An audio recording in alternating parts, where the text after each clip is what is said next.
আসসালামু আলাইকুম, মমতা অ্যাগ্রো ফার্মে স্বাগতম। এক ভাই কিছু মুরগির বাচ্চা অর্ডার করছে। আমি সেগুলো ডেলিভারি দেওয়ার জন্য আমার বক্সটিকে প্রস্তুত করব। প্রথমে বক্সটিকে টেপ দ্বারা আবৃত করব যাতে এটা শক্ত হয়।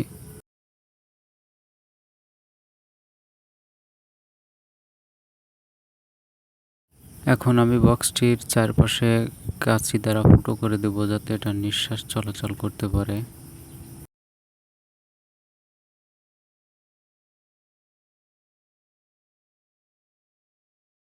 এখন আমার বক্সটি সম্পূর্ণ রেডি।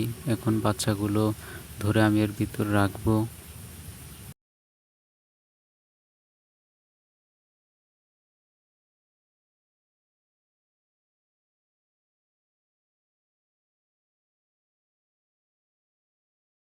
এখন আমার সবগুলো বাচ্চা রাখা কমপ্লিট। আপনারা চাইলে আমার কাছ থেকে পিওর দেশি মুরগির বাচ্চা, বিভিন্ন বয়সের বাচ্চা সংগ্রহ করতে পারেন। মমতা অ্যাগ্রো ফার্মের সাথে থাকার জন্য আপনাদেরকে ধন্যবাদ এবং আমার চ্যানেলটি সাবস্ক্রাইব করে পাশে থাকুন।